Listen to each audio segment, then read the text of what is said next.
You are listening to the Daily Solutions Podcast.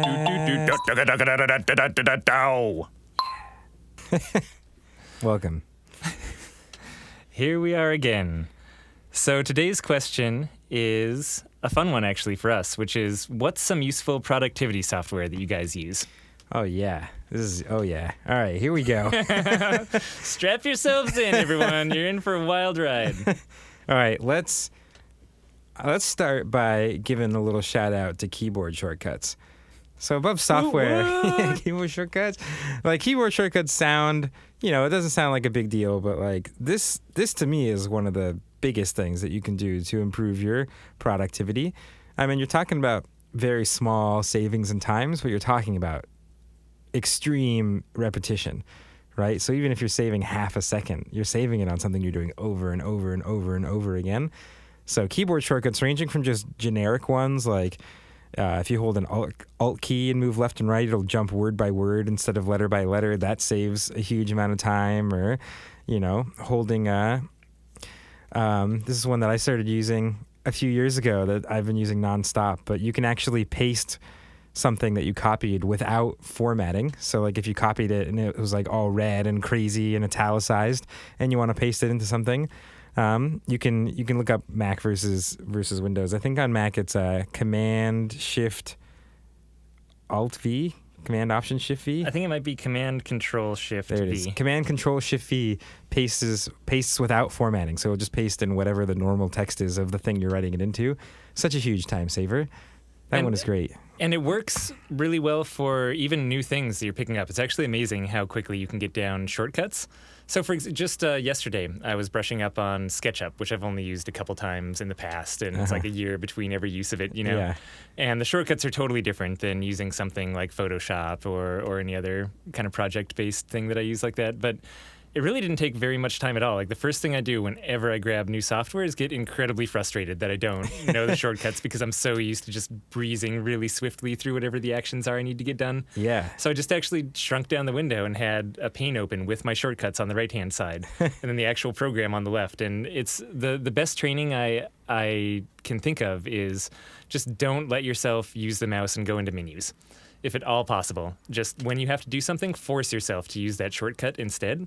And pretty soon it just becomes second nature. Like within a matter of 5 or 10 minutes, actually, you're really using those really swiftly and efficiently. You pick it up real fast, and then you immediately realize how awesome they are, and you never want to go back. And so this ranges from just general stuff on your computer to, like you said, anytime you're working seriously in a certain application, like take a minute and look up the shortcuts because they will genuinely save you some time. Yep, and sometimes you can find those up in the top menu, and they'll actually have the shortcut right next to whatever you need to do.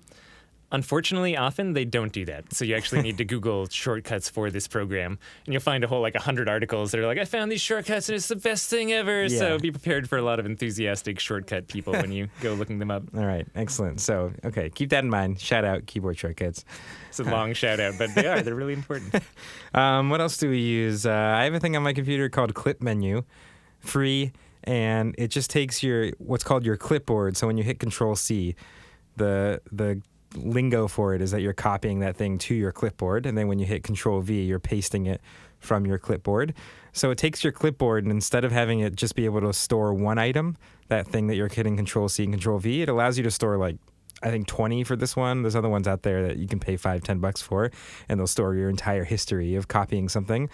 So useful. I mean, you can copy 10 things and then jump over and then paste those 10 things in. Or it just allows you to copy something and not accidentally copy over it and realize that you just lost the first thing that you copied. So if you need to send handy. an email out to 10 people, turns out you need an email and a subject line. Those are often different fields. And just the ability to paste in those separately or copy 3 email addresses from 3 totally different websites and then just go paste them into the same email you want to send to those 3 people. All of it's super useful. Yeah. Definitely. So that one is huge for just making your kind of streamlining your general process. And along those same lines, TextExpander is another one that we use a ton of. So TextExpander is something that allows you to have what's called snippets. So you take something like an email that you have to send to 50 people, and you turn it into a snippet so you can just type in a single word. So you might put like some sort of crazy symbol before like a semicolon or something, and type out a word, and then TextExpander will that word will trigger it to open, an entire 3-paragraph thing. And you can do fancy stuff within it, like have a box where you put in the person's name for who you're actually emailing, so you can type those in real fast every time you're sending the email out. Or you can have an email that has, the 4th paragraph has 2 different versions of it, and you just click the one that you want in that specific email that you're sending out to somebody. And I've actually learned that TextExpander is super handy in terms of working with like staff and teams and stuff like that too. So it's not just making a shortcut for your time, but it's also like, hey, if you want to answer a certain, customer service question that comes into your email in relatively the same way every time, you can make a snippet, and then you can just tell your staff like, hey, we have a snippet for this. And that way, they're sending things in a kind of consistent way, and then it's well written, and, crazy links to things that you need to log into, or just like things that are hard to remember and hard to have bookmarks for. You can just turn to snippets, and they're super easy for everybody to find. So TextExpander, super handy. And I think there's another one for Windows called Phrase Express, which might even be a little more common for Windows. Yeah. And there's also canned responses in Google. So there's a lot of different avenues to get towards that idea of snippets. But TextExpander, in my mind, is kind of the most useful that we've found, and one of the big players as well. Yeah, for sure. Another one outside of that is a more recent addition, but which I use now probably almost more than any other software, is a plugin for Gmail called Boomerang. Yeah, which Boomerang. Is what? A little shout out to Boomerang. This is all, it's funny because we pay for all of these softwares too, and they definitely don't pay us sponsorship money. Maybe this will be the show that we send along to explain how they should... Boomerang will hear this. And... Yeah, right. So what Boomerang does is it allows you, when you send a message, to specify a time when it comes back to your own inbox. So kind of like a reminder that you expected a response from this person, but they haven't gotten back to you yet, and pings you again. It also lets you do some other things, like send email at a later time. So if you're sending it, but you actually want it to arrive in the morning, not in the middle of the night, you can use Boomerang to do that. It has some mail receipt tracking, so you can actually tell if people have opened your email or not. But the primary use is that, and it's kind of what the name implies, right? You kind of throw this thing out there, and it returns to you at a specified time. So I use this all the time for... it actually makes me seem a lot more responsible than I actually am. It makes you really seem like you're on top of your game when you use Boomerang. It's amazing. Yeah, it kind of levels you up from, occasionally things slip through the cracks to now you're the person who makes sure that nothing slips through the cracks because you email someone. And if someone doesn't reply, then that email is coming back in a week or in 2 days or whenever you want it back there. And you just get to send another little email like, hey, I hadn't heard from you yet. I was just still waiting on this response. And from the outside world, it just seems like you've kept track in your head of every single email that you've sent out through every single day. It's really, it makes you seem a little more magical for sure. Yeah, definitely. That's a good one. I mean, I also find labels and filters in Gmail incredibly helpful. Like when you kind of up your game in terms of having good labels and things auto-filtering out of your inbox. Because, I mean, that's one of the big challenges for us, and I think for a lot of kind of small business owners, is your inbox just becomes insane. You get so many emails, and it becomes this, like, living to-do list for you, and, like, spending a little bit of time on email management and your actual inbox management, I think, really pays off. So I'm just talking about built-in features into Gmail, like their actual kind of folders and labels and automatic filters that you can set up, all become really, really handy. Another one we've started using more recently is Receipt Bank. So that's one of the things we use to manage our receipt handling and processing and tracking. Yeah. And having as many different kind of bank accounts going to different projects as we have for everything from the conference to Float Tank Solutions to our shop.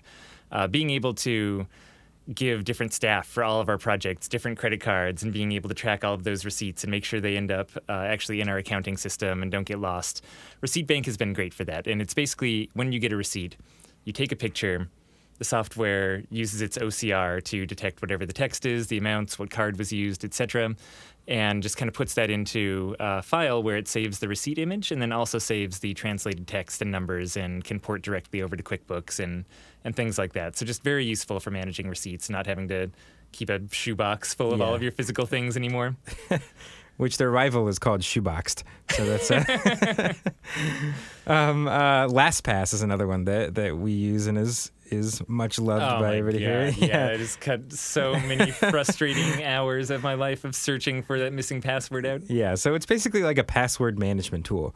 So it allows you to take your passwords and store them in something called LastPass, and that's accessible, on your browser, on your phone, stuff like that.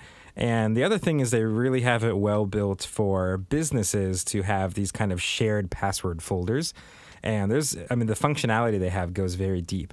So like we have passwords that we can share between us as kind of like, the admins, quote unquote, of the business. And we have a whole nother folder for passwords that people in our shop can access. So maybe we want our shop to be able to log into our general email and answer emails, but we don't want them to be able to log into our bank account. And you can set that up in LastPass. You can say, give this password to this group of people, this password to that group of people. And you can even say, let them use this password, but don't let them actually see what the password is. Which is really useful, as it turns out, for not having to redo every single password to everything just when you fire a single staff member who comes on. Yeah, so it's really nice in terms of security, and it allows you, because you don't have to remember your passwords anymore. Every time you make a password, you make a unique one for that site, and you make it some crazy string of numbers and characters, so your passwords get more secure as well. And it just makes the whole process of having a business where there's some turnover a lot more seamless. We know that if someone leaves Float on, all we do is we just take their LastPass account and deactivate it on our system, and great, now they can no longer log into anything. They can't remember any of our passwords. Like, it's just and when someone joins, they don't have to memorize a bunch of passwords. We just give them access to our LastPass, and we don't have one password for everything, which is not a very secure way of doing it. So it's kind of a win-win in a lot of ways. Another one that I found really helpful is called Calendly, and it's one of many different calendar booking softwares. So it pretty much just sets you up as a person who has bookable time, and people can schedule different lengths of meetings with you. So I've set it up so people can schedule like 10 and 15-minute meetings and half an hour and hour-long meetings. And you can send them custom links to all of those lengths, too. So if I only want someone to book a 10-minute meeting because I know they usually like to talk a lot and I need to just get through it, Ashkahn, then I send them the link for the 10 minutes. And you can sync it up with different calendars. So if you have an iCal feed or a Google Calendar, you can sync it up with that. So it'll automatically know when your busy times are and when you're available, and just let people book in for those. So the purpose of those in general is just to stop those crazy strings of back and forth emails where you're like, oh, well, do you have time on Monday, Wednesday, or Friday? And the other person's like, yeah, I have time on Wednesday in the afternoon, Friday in the evening. And you're like, okay, well, I'm not free Wednesday in the afternoon, but Friday in the evening. Like, what about 7 or 8? And then they're like, okay, 7. And all of that gets stopped when you just send along a single link and you say, hey, just book a good time on my calendar. And then that's the last you hear until they book. And it really, again, just like with keyboard shortcuts, these things are all about taking activities that you do on a daily basis and sometimes many times a day and shortening down that length so that you're a little more efficient with everything that you do. Yeah. And I got one more shout out to give. Spreadsheets. I just love spreadsheets. Like, seriously, they're unbelievable. What? Spreadsheets? Like, it's crazy. Like, I did not know how amazing something that seemed as a child to be like the most boring thing ever. Like, they're amazing. Like, I've yet to hit something I've wanted to do in a spreadsheet and not been able to do it. And especially for like tracking finances or just when you need to do any sort of manipulation of information, throwing that stuff into a spreadsheet and just real fast, like summing things up or averaging them or twisting them around or having them combine, or they're just such a rich kind of like, like foundation of equations and stuff like that you can reference. And it's really easy because you can just search the internet and they're all kind of laid out and explained and everything. And so super, super handy. We use spreadsheets for a ton of stuff in Float On, and I don't know how do we get by without them. Yeah, spreadsheets. We usually use Google Docs as well because they're shareable spreadsheets. And so kind of our big ones for that, I guess, in terms of software are Google Docs, which we use for anything that's native. So any documents that we want to collaborate on, it's amazing for. Spreadsheets, which, Ashkahn and I are pretty convinced that we're both going to marry spreadsheets in some kind of joint wedding thing as soon as that's legal. And then we use Dropbox on the other side for any documents that aren't living documents created within Google Docs. So anything that's a PDF or a file or a big manual or images or anything like that, we pretty much throw onto the Dropbox. And I think at this point, everything that I do with Float On doesn't exist on my personal computer alone. Yeah. Like, there's not a single thing that if like I and my computer suddenly died at the same moment, wouldn't be accessible by at least some of the other admins in the business.